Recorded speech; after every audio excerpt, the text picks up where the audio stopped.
Muy buenas tardes, mis queridos hermanos, amigos, visitas. Estoy muy contento de poder compartir con ustedes este último tema de la serie que hemos estado trazando durante el transcurso de esta semana. Ha sido una bendición estar con ustedes.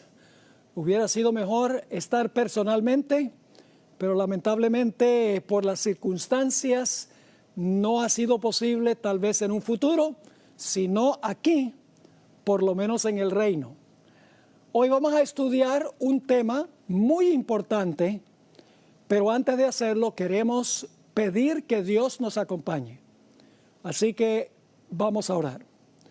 Padre Celestial, venimos ante tu augusto trono.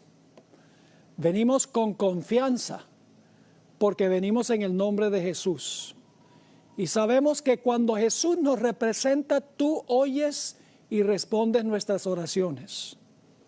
Imploramos tu presencia en esta última sesión de esta serie. Abre nuestro entendimiento, abre nuestro corazón y capacítanos para permanecer firmes hasta el fin, como ha sido el lema de nuestro temario de esta semana.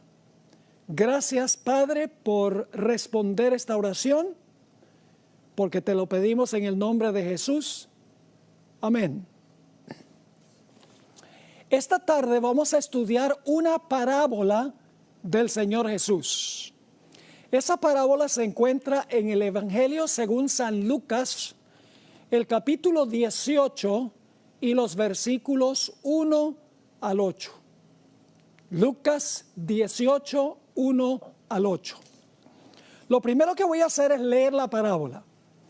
Y voy a pedirles que por favor usen su imaginación para ubicarse en los detalles de la parábola. Es decir, como si estuvieran ustedes allí en estas circunstancias. Así que empiezo leyendo en Lucas 18:1. También le refirió Jesús una parábola sobre la necesidad de orar siempre y no desmayar, diciendo: había en una ciudad un juez que ni temía a Dios ni respetaba a hombre. Había también en aquella ciudad una viuda, la cual venía a él diciendo: hazme justicia de mi adversario. Y él no quiso por algún tiempo. Pero después de esto dijo dentro de sí: aunque ni temo a Dios ni respeto a hombre, sin embargo, porque esta viuda me es molesta, le haré justicia, no sea que viniendo de continuo me agote la paciencia. Versículo 6. Y dijo el Señor: oíd lo que dijo el juez injusto. ¿Y acaso Dios no hará justicia a sus escogidos, que claman a él día y noche? ¿Se tardará en responderles? Os digo que pronto les hará justicia. Pero cuando venga el Hijo del Hombre, ¿hallará fe en la tierra? Ahora, esta parábola es supremamente interesante e importante para los que van a vivir al final de la historia. ¿Cuáles son las lecciones que quiso enseñar Jesús con esta parábola? Son dos lecciones. Él mismo lo expresó. En el versículo 1, el Señor Jesucristo dijo que el propósito por el cual enseñó esta parábola fue para enseñarnos de que debemos orar siempre, como dijo el apóstol San Pablo, orad sin cesar, y que no debemos desmayarnos cuando no nos llega la respuesta inmediatamente. Orar siempre y no rendirnos cuando no recibimos una respuesta inmediata a nuestra oración. Ahora, la pregunta clave es: ¿para cuándo se aplica esta parábola? ¿A qué época de la historia? Bueno, no cabe duda que esta parábola es de ánimo para la gente en todas las generaciones, porque siempre ha sido cierto que debemos orar y no desmayar. Es decir, la parábola se aplica a los cristianos de todas las épocas. Pero la parábola tiene una aplicación especial, única, a aquellos que vivirán al final de la historia durante el gran tiempo de angustia. Y alguno podrá preguntar, ¿por qué, pastor? ¿Cómo sabe usted eso? Por el contexto de la parábola. La parábola aparece entre referencias a la segunda venida de Cristo. En el capítulo 17 de Lucas, inmediatamente antes de la parábola, Jesús venía diciendo, como fue en los días de Noé, así será también la venida del Hijo del Hombre. Luego dijo, como en los días de Lot, así será la venida del Hijo del Hombre. Y luego cuenta la parábola. Y la parábola termina con una referencia a la segunda venida. Termina con la pregunta, cuando venga el Hijo del Hombre, ¿hallará fe en la tierra? Es decir, que la parábola se encuentra entre referencias a la segunda venida. A esa época especialmente tiene aplicación esta parábola específicamente. Ahora vamos a mirar los elementos y los personajes de la parábola. En primer lugar, en el versículo 2 encontramos que había un juez. Dice en el versículo 2, había en una ciudad un juez que ni temía a Dios ni respetaba a hombre. ¿Qué significa eso? Que el juez no temía a Dios ni respetaba a hombre. Sencillamente significa que este juez era un hombre secular. No tenía ninguna inclinación religiosa. Desempeñaba su función sin ninguna connotación religiosa. Era una persona no necesariamente irreligiosa, pero una persona secular sin ninguna inclinación especial religiosa en la parábola. Luego tenemos una viuda. Sigue diciendo allí, había también en aquella ciudad una viuda. La parábola hace muy claro que esta viuda, podríamos decir, no tenía dónde caerse muerta. No tenía hijos, no tenía casa, lógicamente no tenía esposo, no tenía amigos, no tenía dinero. Su única esperanza radicaba en que el juez le hiciera justicia sobre su adversario. Esto nos lleva al versículo 3, a donde la viuda decía, hazme justicia de mi adversario. Ahora, los que han estudiado esta parábola, los eruditos que han estudiado esta parábola, han llegado a la conclusión de que cuando el esposo de esta mujer murió, tenía una deuda muy grande con un acreedor. Y cuando murió, como no había pagado la deuda con el acreedor, el adversario le quitó todo lo que tenía el esposo y dejó a la pobre viuda en la calle, sin dinero, sin apoyo, sin nada. Y luego tenemos en la parábola la persistencia de la viuda, el clamor constante de la viuda. Dice en Lucas 18:3 nuevamente, que la viuda decía, hazme justicia de mi adversario. El versículo 3 dice, la cual venía a él diciendo, hazme justicia de mi adversario. Ahora, noten que dice que la viuda venía a él pidiéndole que hiciese justicia sobre su adversario. Ahora, el verbo venía es un infinitivo, es decir, es un verbo que describe acciones habituales que ocurrieron en el pasado. Lo que quiere decir es que la viuda no vino una vez y se rindió, porque el verbo no dice que vino al juez, dice venía al juez, un infinitivo que significa que ella venía y venía y venía y venía hasta el punto de dejar fastidiado al juez. Esto lo vemos también en el versículo 5. A donde encontramos el fastidio del juez ante el constante clamor de la viuda. Dice el versículo 5, el juez, sin embargo, porque esta viuda me molesta, le haré justicia, no sea que viniendo de continuo me agote la paciencia. Es decir, la viuda era persistente y perseverante. No se rendía. Seguía viniendo y viniendo y viniendo al juez, hasta el punto de finalmente fastidiar al juez. Y él dice, voy a hacer lo que me pide la viuda para quitármela de encima porque ya me tiene molesto. Pero el juez no le respondió inmediatamente. Desde el primer momento que vino la viuda, en adelante, el juez demoró por un tiempo en hacerle justicia a la viuda.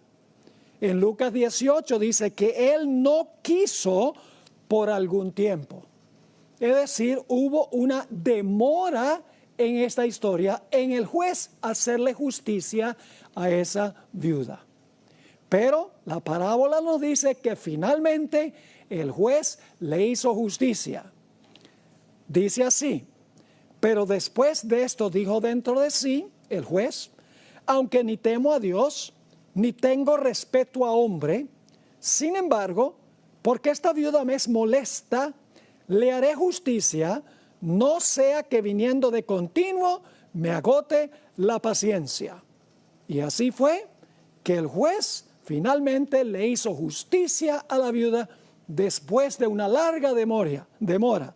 La viuda finalmente recibió lo que le pertenecía a ella.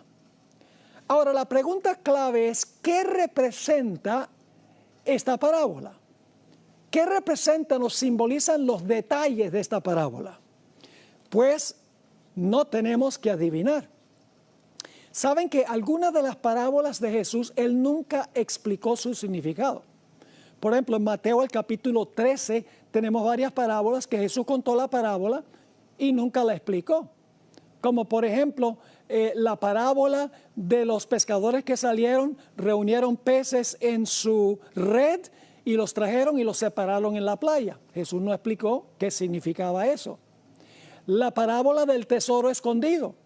La parábola de la perla del gran precio. Ninguna de esas parábolas las explicó Jesús. Pero lo bueno es que esta parábola de Lucas 18, 1 al 8, Jesús explicó su significado, lo que la parábola significa. La explicación comienza en el versículo 6, después de contar la parábola. Dice en el versículo 6, y dijo el Señor, oíd lo que dijo el juez injusto. Lo que quiere decir esto, Jesús está diciendo, aprende la lección de esta parábola. El versículo 7 del capítulo 18 explica el significado de los personajes de la parábola. Dice en Lucas 18 y el versículo 7, ¿y acaso Dios no hará justicia a sus escogidos que claman a Él día y noche? ¿Se tardará en responderles? Así que, ¿a quién representa el juez? A Dios. ¿A quién representa la viuda? Los escogidos. ¿A quién representa el hecho de la viuda clamar día y noche? Representa lo que van a hacer los escogidos. ¿Qué representa el hecho de que el juez le hizo justicia a la viuda? Significa que Dios finalmente le va a hacer justicia a sus escogidos. Ahora vamos a mirar un poco más detenidamente este asunto. El juez. El juez representa a Dios. Porque en la explicación Jesús dice, ¿y acaso Dios no hará justicia? El juez hizo justicia y luego Jesús dice, ¿acaso Dios entonces no va a hacer justicia también? El juez representa a Dios.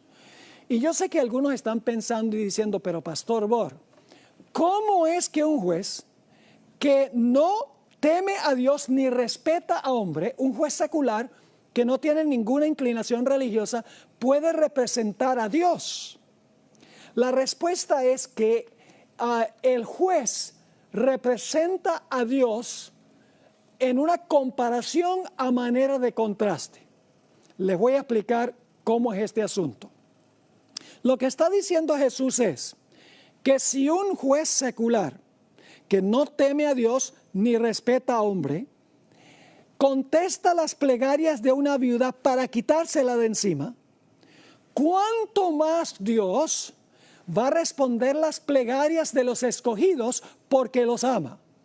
El juez responde la plegaria de la viuda para quitársela de encima. Dios también responde la plegaria de los escogidos, pero no por quitárselos de encima, sino porque los ama. Ambos responden, pero por diferentes razones. Es decir, el juez representa a Dios. Ahora, ¿quién representa a la viuda? La viuda representa a los escogidos. Nuevamente Jesús dijo, ¿acaso Dios no hará justicia a sus escogidos? Así que el juez hace justicia a la viuda y Jesús dice que Dios va a hacer justicia a sus escogidos. Los escogidos son representados por la viuda, en otras palabras. Ahora, ¿qué representa una mujer simbólicamente en la Biblia? Yo creo que todos los que están escuchando, por lo menos la vasta mayoría, saben lo que representa una mujer simbólicamente en la Biblia. Una mujer representa la iglesia. Si es una mujer pura, como en Apocalipsis 12, representa una iglesia pura. Si es una mujer ramera, como en Apocalipsis 17, representa una iglesia que ha apostatado, una iglesia que se ha prostituido. Pero ahora les voy a hacer una pregunta que probablemente nadie les ha hecho nunca. Y es, si una mujer pura representa una iglesia pura, una mujer ramera representa una iglesia caída, una iglesia apóstata. Pero ¿qué representa una iglesia o una mujer viuda? ¿Qué representa el hecho de que esta mujer es viuda? Claramente, la viuda que no tiene ningún apoyo humano representa la iglesia final que va a pasar por una situación donde no hay circunstancias normales. Representa una iglesia que va a ser oprimida y destituida por un adversario. Una iglesia que carece de todo apoyo humano. Una iglesia saqueada por el adversario. Una iglesia que está pasando por un tiempo de angustia cual no se ha visto jamás en la historia del mundo, donde la iglesia, los fieles, los escogidos, perderán todo apoyo humano. Noten Mateo 24 y el versículo 21, el versículo 22 y luego el versículo 24. ¿Cuándo van a vivir los escogidos? Esa es una pregunta muy importante. ¿Cuándo van a vivir los escogidos? El Señor Jesucristo explicó cuándo van a vivir los escogidos. Si ustedes recuerdan, nuestros primeros dos temas tuvieron que ver con Mateo el capítulo 24. Y allí estudiamos en cuanto a la tribulación del versículo 9 y la gran tribulación, el tiempo de angustia, empezando en el versículo 21. Vamos a leer los versículos 21 y 22 y luego el 24. Dice aquí, porque habrá entonces gran tribulación, cual no la ha habido desde el principio del mundo hasta ahora, ni la habrá. Y si aquellos días, es decir, de la gran tribulación, no fuesen acortados, nadie sería salvo. Ahora escuchen bien, mas por causa de los escogidos, aquellos días serán acortados. ¿Cuándo van a vivir los escogidos? En la gran tribulación. Esta parábola se aplica a la iglesia en medio de la gran tribulación. El versículo 24 dice, porque se levantarán falsos cristos y falsos profetas, y harán grandes señales y prodigios, de tal manera que engañarán, si fuere posible, aún a los mismos escogidos. Nuevamente, la palabra escogidos se refiere a aquellos que van a pasar por este tiempo de angustia final. Se van a tener que enfrentar a falsos cristos y falsos profetas que van a hacer señales, prodigios y milagros para tratar de engañar a los escogidos. La viuda representa a los escogidos, y los escogidos son aquellos fieles de la iglesia, los que no son zarandeados, los que quedan firmes hasta el fin, aquellos que van a perder todo apoyo humano, pero no perderán su confianza y su vínculo con el Señor. Ahora, ¿quién representa el adversario? ¿Quién es el adversario de la iglesia que va a saquear al remanente final y los va a dejar sin nada? Bueno, la parábola no nos dice quién es el adversario. Por eso tenemos que ir a otras partes de la Biblia para ver quién es el adversario, a donde se usa la misma palabra adversario, la palabra griega antidikon.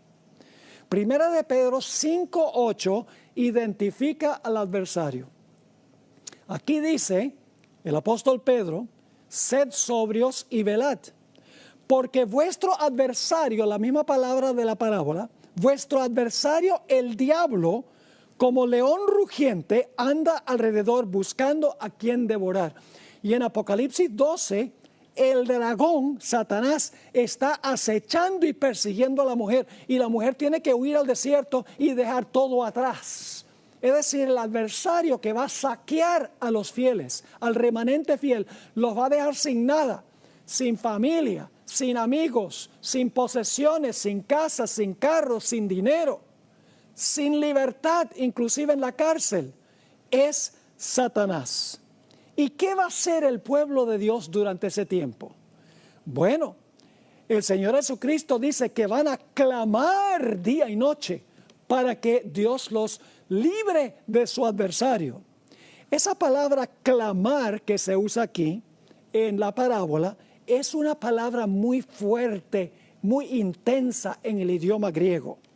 Por ejemplo, se usa en Hechos 8 y el versículo 7 para describir a los espíritus inmundos que clamaban a gritos cuando los apóstoles los echaban. Se usa en Lucas 9 y el versículo 38, a donde un padre clama a Jesús para que sane a su hijo endemoniado. Y es la palabra que se usa en Mateo 27, 46, a donde Jesús clama a gran voz: Dios mío, ¿por qué me has desamparado? Es decir, el clamor de los escogidos durante ese tiempo será un clamor intenso, a voz en cuello, rogándole a Dios que los libre de su adversario, que los ha saqueado y los ha dejado sin nada. Pero va a haber una demora, porque la parábola dice que van a clamar a Dios día y noche. Quiere decir que va a haber una demora en Dios responder a las plegarias de los escogidos. La parábola termina con una pregunta diciendo: ¿aun cuando Dios se demore en responderles? Esa es una forma de traducir esta parte de la parábola, que es: ¿aun cuando Dios se demore en responderles? Me gusta más la traducción que aparece en otras versiones. Por ejemplo, la Biblia de Jerusalén traduce así: ¿y acaso Dios no hará justicia a sus escogidos, que claman a Él día y noche, aun cuando se demore en ayudarlos? La versión de Weymouth traduce así: ¿y acaso Dios no hará justicia a sus escogidos, que claman a Él día y noche, aun cuando se demore en hacerles justicia? Claramente va a haber una demora. El gran comentarista presbiteriano Albert Barnes escribió lo siguiente en cuanto a la demora. Leo: aun cuando el Señor se demora largo tiempo en vengarlos y prueba al máximo su paciencia, al fin los vengará. Prueba la fe de ellos, les permite que sufran persecuciones y pruebas por largo tiempo, hasta que parezca que Dios no se interpondrá. No obstante, Él lo hará y los librará. Así que hemos visto que el juez representa a Dios. La viuda representa a los escogidos que van a pasar por el tiempo de angustia final. El adversario que va a saquear a los fieles representa a Satanás. El clamor de la viuda es el clamor de los que van a pasar por la gran tribulación, el tiempo de angustia final, cual no se ha visto en la historia del mundo. La demora representa el hecho de que en el tiempo de angustia Dios no va a librar a su pueblo inmediatamente. Y claro, esto nos lleva a preguntar: si Dios ama a su pueblo, ¿por qué es que Dios no responde sus plegarias inmediatamente y los libra para que no tengan que pasar por la gran tribulación? Hay dos razones. La primera razón tiene que ver con la formación de su carácter. Dios quiere desconectar a los escogidos de todo aquello sobre lo cual dependen en este mundo. Sucede como Enoc. Enoc caminó con Dios, dice la Biblia. Llegó a caminar tan cerca de Dios, tan estrechamente con Dios, se amistó tanto con Dios, que finalmente nada de lo que tenía en este mundo le importaba.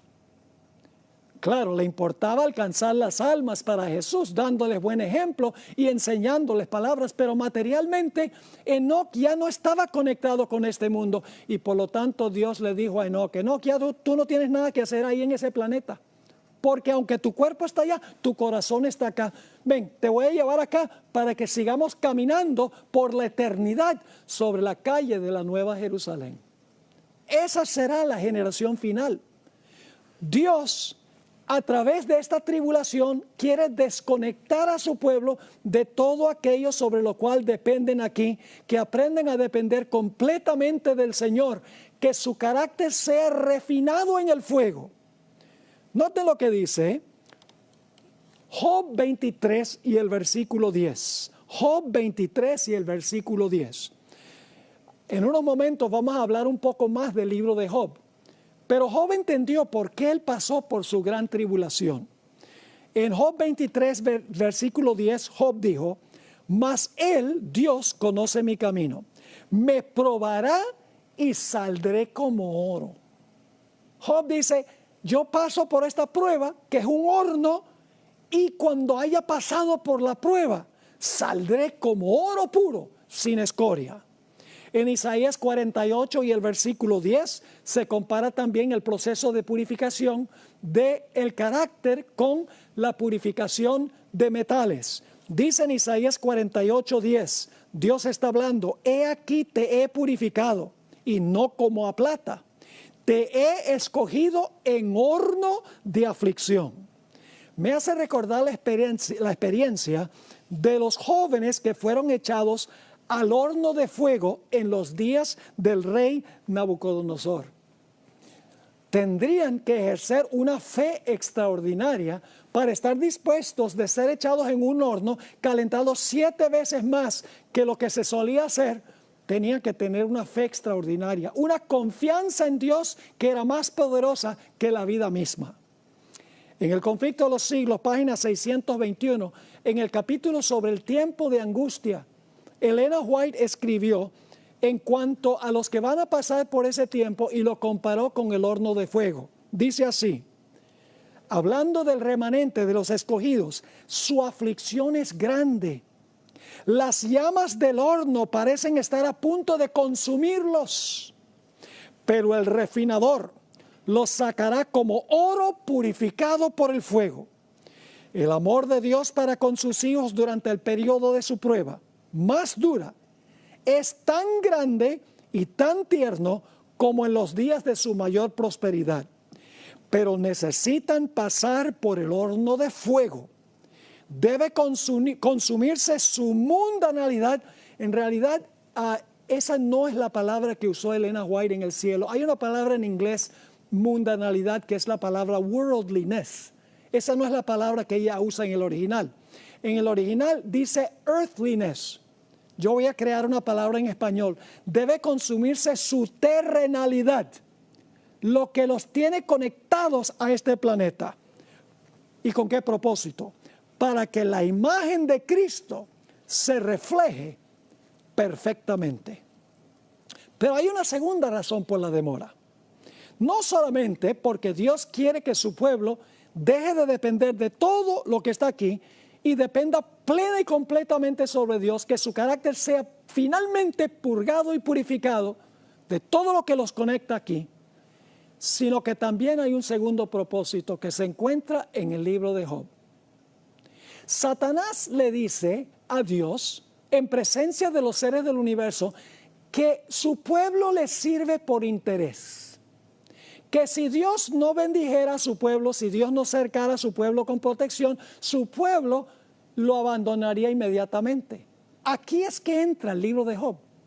El libro de Job es un ejemplo en la vida práctica de esta parábola.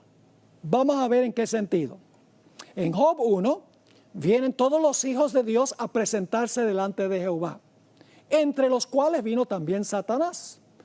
Los hijos de Dios son los representantes de los mundos que nunca pecaron. Satanás vino allá porque él le había quitado la posición a Adán. Fue representando el planeta Tierra. Por eso Dios le preguntó, ¿de dónde vienes? Ah, de rodear la tierra y de andar por ella, es decir, de supervisar mi territorio.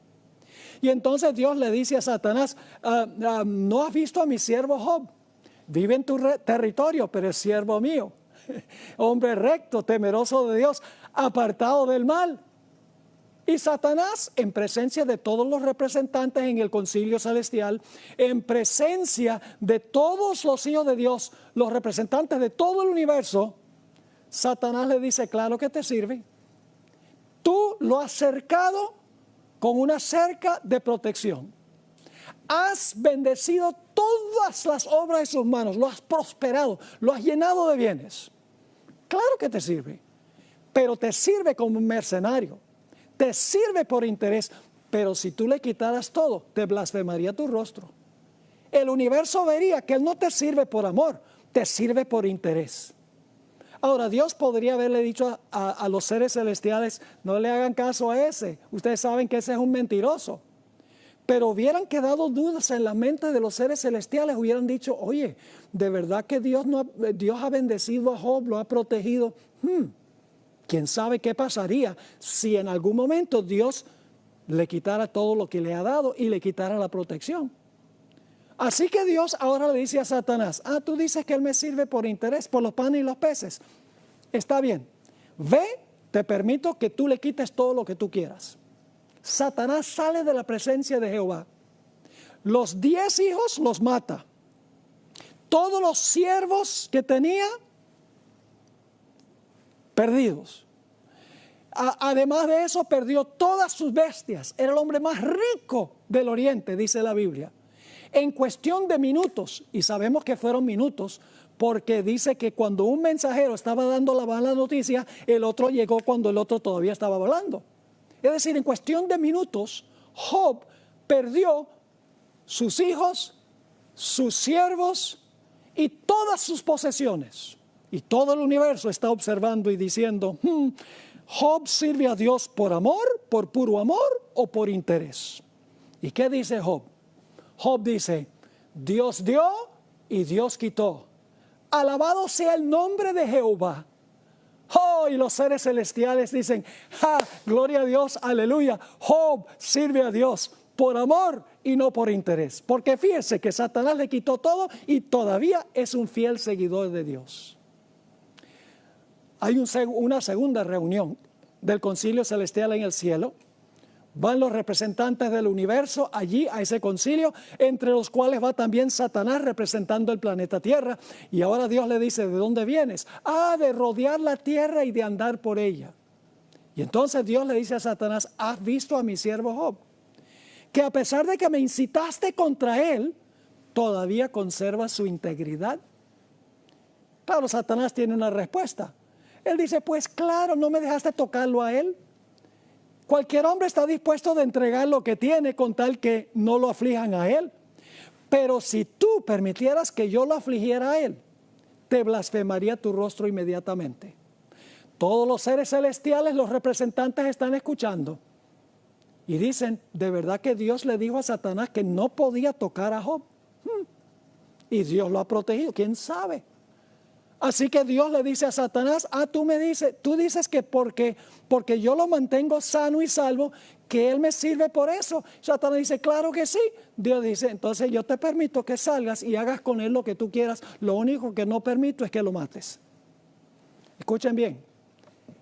La generación final, los escogidos que van a pasar por el tiempo de angustia, Dios permitirá que sean probados al máximo. Perderán todas sus posesiones. Además de eso, Satanás tendrá la opción de encarcelarlos, de oprimirlos y posiblemente inclusive de enfermarlos. Pero ningún fiel de Dios morirá durante ese tiempo de angustia, porque la historia de Job es una ilustración de lo que va a pasar con los escogidos en la gran crisis final. Así que Satanás sale de la presencia de Jehová. Los seres celestiales están observando para ver qué va a pasar.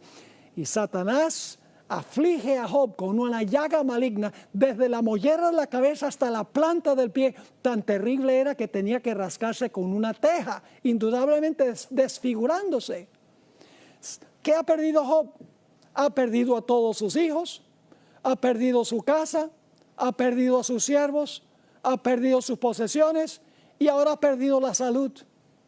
Pero Job, según el capítulo 2, se mantuvo íntegro y fiel al Señor. Los seres celestiales dijeron, gloria a Dios, Job sirve a Dios por puro amor. Y ahora la esposa de Job lo va a desamparar. La esposa le dice, ¿aún conservas tu integridad, Job, cuando Dios te está haciendo esto? Maldice a Dios y muérete. Ha perdido el apoyo de su esposa. Y luego entonces llegan sus 3 amigos predilectos para consolarlo. Y la Biblia dice que empiezan a acusar a Job diciéndole, te está pasando porque eres un grandísimo pecador. ¿Qué ha perdido Job?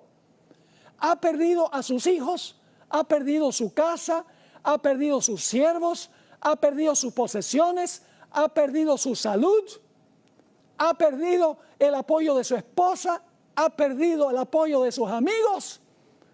Y si ustedes miran el resto del libro, van a encontrar que aparentemente Dios también ha desamparado a Job. Porque desde el capítulo 3 hasta el capítulo 38 de Job, Job está clamando a Dios para que Dios le explique por qué está pasando esto, porque esto es absurdo. No tiene significado, no tiene explicación de por qué Dios lo prosperó y lo bendijo y ahora Dios retiró su protección y le está pasando todo esto. Job no entiende. Y si ustedes leen el capítulo 3 hasta el capítulo 38, Job, como la viuda, está clamando a voz en cuello, Dios, por favor, dame una explicación. Yo sé que si yo pudiera ir allá al cielo, a tu trono, y presentar mi caso, tú entenderías mi punto de vista y tú me vindicarías. ¿Por qué está pasando esto? No lo entiendo. ¿Por qué mi mejor amigo me está tratando así? ¿Y cuál es la respuesta de Dios? La respuesta de Dios es un rotundo silencio, una demora. ¿Saben ustedes, mis hermanos y hermanas, que Dios puede responder nuestras oraciones en 3 diferentes formas? Ustedes dicen, ¿cómo que 3? Sí, Dios puede contestar sí, Dios puede contestar no, o Dios puede contestar espérate. Esa es la contestación que no nos gusta a nosotros, que Dios nos haga esperar. Pero Dios hizo que Job esperara un largo tiempo. Como con la viuda, él está clamando a Dios porque ha perdido todo lo que tiene, todo apoyo, lo ha perdido. No entiende lo que está pasando. Pero Job dice, aunque me matare, aún en él confiaré. ¿Por qué razón entonces es que Dios va a permitir que sus fieles pasen por el tiempo de angustia final? Porque Satanás va a usar la misma acusación contra la generación final que usó contra Job. Job es un tipo o una ilustración de toda una generación de santos al final de la historia. Satanás dice que los fieles de Dios sirven a Dios por interés, porque Dios los bendice, porque Dios los protege, porque Dios pone una cerca, una valla de protección alrededor de ellos. Al final, Satanás va a usar el mismo argumento y todo el universo va a estar observando lo que está pasando en este planeta. Dios va a demostrar que los que pasen por el tiempo de angustia final, ellos van a ser fieles a Dios aunque pierdan la vida, aunque no la van a perder. Van a decir como Job, aunque me matare, aún en él confiaré.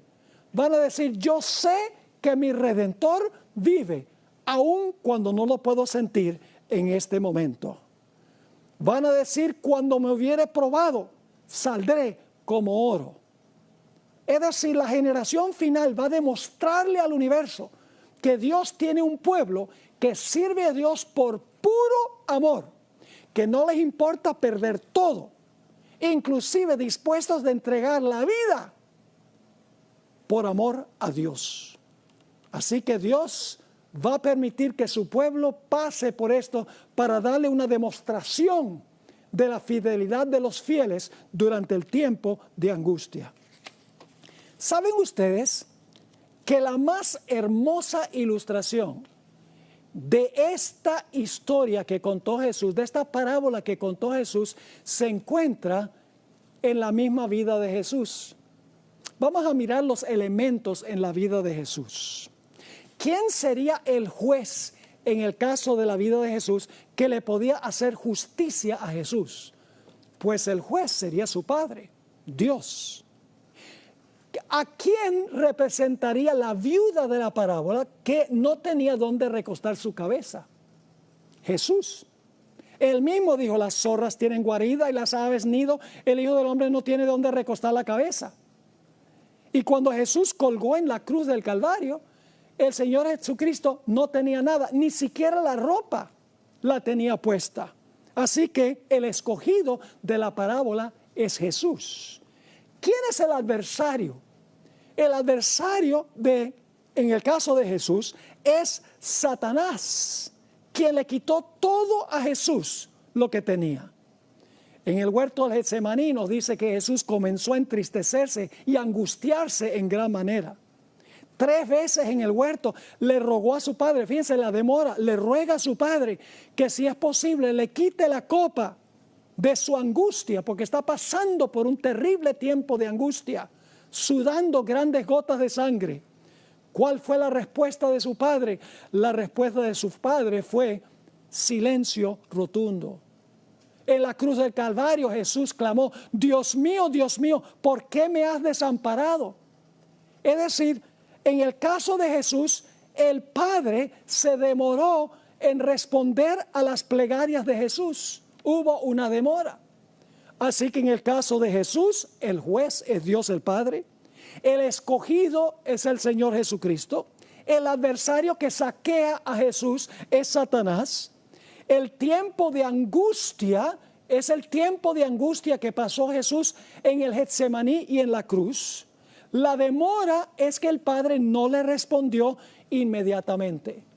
Noten Hebreos 5 y el versículo 7. Y Cristo, en los días de su carne, es decir, mientras estuvo en esta tierra como ser humano, ofreciendo ruegos y súplicas, con gran clamor y lágrimas. ¿Ven el clamor de la viuda aquí? Así que dice, Cristo en los días de su carne ofreciendo ruegos y súplicas con gran clamor y lágrimas al que le podía librar de la muerte, fue oído a causa de su temor reverente. Yo pregunto, ¿fue oído inmediatamente? Él oró que lo librara de la muerte, pero él murió. La Biblia dice que Cristo murió. Entonces, ¿cómo dice aquí que oró con lágrimas al que le podía librar de la muerte y fue oído? ¿Cuándo fue oído Jesús? Mis queridos hermanos y amigos, después de la demora. Noten Hebreos 5 y el versículo 8, ¿por qué Dios permitió que Jesús pasara por esta experiencia? Dice allí en Hebreos 5 y el versículo 8, y aunque era hijo, por lo que padeció, aprendió la obediencia. Ahora, no significa que Jesús fue desobediente en algún momento. Jesús nunca fue desobediente. Jesús siempre fue obediente a su Padre. Pero cuando las pruebas venían, en ese momento Jesús obedecía. Otra prueba, Jesús obedecía. Otra prueba, Jesús obedecía. El Padre permitió que Jesús pasara por estas circunstancias, según dice el libro de Hebreos, para que aprendiera a depender de su Padre, aún habiendo perdido todo. Ese es el caso de los fieles que van a pasar finalmente por el tiempo de angustia. Ahora le pregunto, ¿Dios finalmente le hizo justicia a Job? Ustedes saben que sí, que al final del libro Dios le dio el doble de lo que había tenido antes. Dios le hizo justicia sobre su adversario. Yo pregunto, ¿Dios el Padre, el juez, le hizo justicia a Jesús? Se demoró, Cristo murió, pero hubo un momento en que el Padre libró a Jesús de la muerte, como Jesús había clamado. Noten esta cita en la revista Youth Instructor, mayo 2, 1901. Escuchen cuidadosamente lo que dice el Espíritu de Profecía. Aquel que murió por los pecados del mundo debía permanecer en la tumba por el tiempo establecido. Estaba como prisionero de la justicia divina en esa prisión pedregosa y era responsable ante el juez del universo. ¿Qué era Jesús? ¿Responsable ante quién? Responsable ante el juez del universo. Dice que estaba como prisionero de la justicia divina ahí en el sepulcro. Sigue la cita. Estaba llevando sobre sí los pecados del mundo y solo su Padre lo podía soltar. Yo pregunto, ¿el Padre lo soltó? ¿Cómo no? Ahora, yo sé que algunos están diciendo, pero Pastor Bor, ¿cómo es que el Padre lo soltó? ¿Acaso el Señor Jesucristo no resucitó por la vida que estaba en Él? Noten el capítulo 10 del Evangelio según San Juan, el capítulo 17 y 18. Porque aquí claramente dice en el texto que leímos que solo su Padre lo podía soltar. Es decir, si el Padre no lo hubiera llamado al sepulcro, Jesús hubiera quedado en el sepulcro. Y ustedes dicen, ¿cómo es eso? Lo que pasa es que a veces la gente no lee los pasajes o los textos completos. La gente lee el versículo 17 y 18 de Juan 10, pero se les olvida la última parte del versículo 18. Dice en el versículo 17, Jesús está hablando, por eso me ama el Padre, porque yo pongo mi vida para volverla a tomar. Nadie me la quita, sino que yo de mí mismo la pongo. Tengo poder para ponerla. Ahora escuchen bien. La palabra poder ahí, la traducción poder no es una buena traducción. Hay una palabra poder en griego que es la palabra dunamis, de donde viene nuestra palabra dinamita. Esa no es la palabra aquí. La palabra aquí es exousia, que significa autoridad. Así que Jesús dice, tengo autoridad para poner mi vida y tengo autoridad para volverla a tomar. ¿De dónde recibió Jesús o de dónde sacó Jesús la autoridad para resucitar? Hay que leer la última parte del versículo 18. ¿De dónde recibió Cristo su autoridad para resucitar? Dice, este mandamiento recibí de mi Padre. Ahora déjeme dramatizar lo que sucedió. Muy temprano, el primer día de la semana, esto lo describe el Espíritu de Profecía, descendieron dos ángeles del cielo. Uno de los ángeles removió la piedra, el otro ángel se paró delante del sepulcro y con una voz que sacudió la tierra y rajó las piedras, dijo, oh Hijo de Dios, tu Padre te llama. En ese momento Jesús salió del sepulcro por la vida que estaba en él. Jesús es la resurrección y la vida, pero salió del sepulcro solo después que su Padre a través de un ángel lo llamara del sepulcro. Es decir, cuando el Padre le autorizó a Jesús, Jesús salió del sepulcro por la vida que estaba en él. Pero fue por autoridad de su Padre, lo dice claramente, este mandamiento recibí de mi Padre. Allí finalmente el Padre respondió la plegaria persistente e insistente de Jesús. No, el Padre no lo libró de morir, pero lo libró de la muerte en la mañana de la resurrección. Ahora, ¿saben ustedes que la experiencia de Jesús se va a repetir en su pueblo? Quiero leerles una cita que no está en español hasta donde yo sepa, yo la busqué. Está en la Review and Herald, abril 14, 1896, a donde la sierva del Señor dice que nosotros vamos a pasar por la misma experiencia por la cual pasó el Señor Jesús. Voy a leerles esa cita ahora. Las fuerzas de las tinieblas se unirán con agentes humanos. ¿Quiénes son las fuerzas de las tinieblas? Satanás y sus ángeles. ¿Se van a unir con quiénes? Se van a unir con agentes humanos que se han entregado al control de Satanás. Y ahora viene la parte clave. Y se revivirán las mismas escenas que ocurrieron cuando Jesús fue juzgado, rechazado y crucificado. Se va a repetir eso. Ya no con Jesús, sino con el pueblo de Jesús, con el cuerpo de Cristo. Sigue diciendo, al entregarse a las influencias satánicas, los hombres se transformarán en demonios. Y aquellos que fueron creados a imagen de Dios, los que fueron formados para honrar y glorificar a su Creador, se convertirán en habitación de dragones. Y Satanás verá en una raza apóstata su obra maestra de maldad. ¿Cuál es esa obra maestra de maldad que va a mostrar a Satanás en una raza apóstata? Seres humanos que reflejan su propia imagen. Es decir, al final de la historia va a haber dos grupos. Un grupo que refleja perfectamente la imagen de Jesús y otro grupo que refleja perfectamente la imagen de Satanás.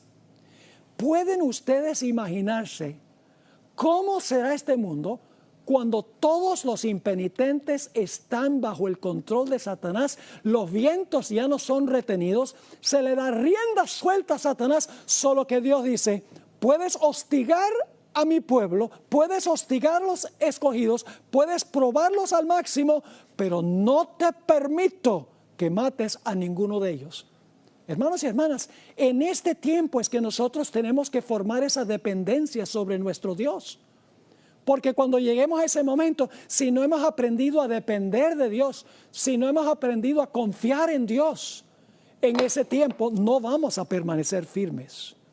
En el Conflicto de los Siglos, página 619 y la página 621, Elena White escribió, en cuanto a los que van a pasar por el tiempo de angustia, aunque sufren la ansiedad, el terror y la angustia más desesperantes, no dejan de orar. Como la viuda, echan mano del poder de Dios, como Jacob se aferró al ángel, y de sus almas se exhala el grito, no te soltaré hasta que me hayas bendecido.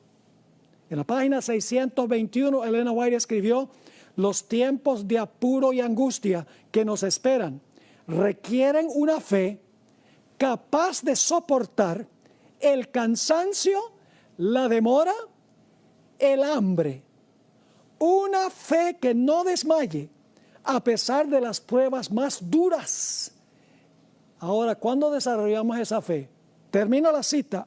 El tiempo de gracia, eso es ahora, el tiempo de gracia les es concedido a todos a fin de que se preparen para aquel momento. Su fe no decae si sus oraciones no reciben inmediata contestación. ¿Qué fue lo que mantuvo a Jesús fiel en su terrible crisis? En el Deseo de todas las gentes, página 704, esta es una cita que tengo antes en mis notas, que pasé por alto, pero ahora lo voy a leer. Deseo de todas las gentes, página 704, Elena White escribió en cuanto a qué fue lo que sostuvo a Jesús en su crisis. Dice lo siguiente, entre las terribles tinieblas, aparentemente abandonado de Dios, fíjese, aparentemente abandonado de Dios, Cristo había vaciado las últimas heces de la copa de la desgracia humana. En esas horrorosas horas había confiado en la evidencia que antes recibiera de que era aceptado de su Padre. Conocía el carácter de su Padre, comprendía su justicia, su misericordia y su gran amor. Y mientras sumiso se confiaba a Dios, desapareció la sensación de haber perdido el favor de su Padre. Por la fe, Cristo venció.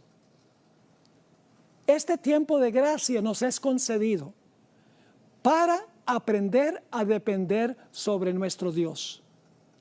A veces, hermanos y hermanas, nosotros dependemos sobre nuestras emociones, sobre nuestros sentimientos, nuestro sentir. Si nosotros dependemos sobre nuestras emociones y cómo nos sentimos durante ese tiempo, vamos a fracasar. Porque no vamos a sentir la presencia de Dios. Vamos a saber que está presente por fe, pero no porque lo sentimos. Nos guiamos demasiado, hermanos y hermanas, por la forma en que nosotros nos sentimos. Si nos sentimos mal, renegamos de Dios y ¿por qué me está pasando esto? Si las cosas van bien, ay, Dios es tan bueno, mire cómo Dios me bendice. Pero no debemos depender sobre nuestras emociones, porque va a venir el momento en que nuestras emociones nos van a decir que Dios nos abandonó. Todas las circunstancias van a indicar de que Dios no está presente con nosotros. Porque el remanente final lo perderá todo. Por eso tenemos que dejar de ser materialistas. No podemos ser como la esposa de Lot, que estaba enamorada de todo lo que tenía en Sodoma y miró hacia atrás y se convirtió en una columna de sal. Nosotros, hermanos y hermanas, no podemos caer en esa trampa. Nuestro hogar está en el cielo. Nuestra vivienda está en el cielo. Las bendiciones de Dios están para nosotros en el cielo, pero tenemos que pasar por un tiempo de angustia cual nunca se ha visto y tendremos que depender sola y exclusivamente sobre Dios y no sobre nada más. Así que mis queridos hermanos y hermanas, apreciadas visitas, aquellas personas que nos acompañan, hemos llegado ahora al fin de esta serie de temas que he presentado durante esta semana. Es mi oración que nosotros podamos vivir de acuerdo al lema que nosotros hemos adoptado para esta serie de conferencias. Firmes hasta el fin. Que nada ni nadie pueda separarnos del amor de Dios que es en Cristo Jesús, nuestro Salvador. Es mi oración que aprendamos no a depender sobre lo que tenemos, sobre nuestras emociones, sobre la forma que nos sentimos, sino que aprendamos a depender única y exclusivamente sobre Jesús y que aun cuando no sintamos su presencia, por fe sepamos que Él está allí, nos está acompañando, aún en valle de sombra de muerte, está con nosotros y no temeremos mal alguno porque Él estará con nosotros hasta el fin. Esa es mi oración para cada uno de los que han sintonizado esta serie esta semana.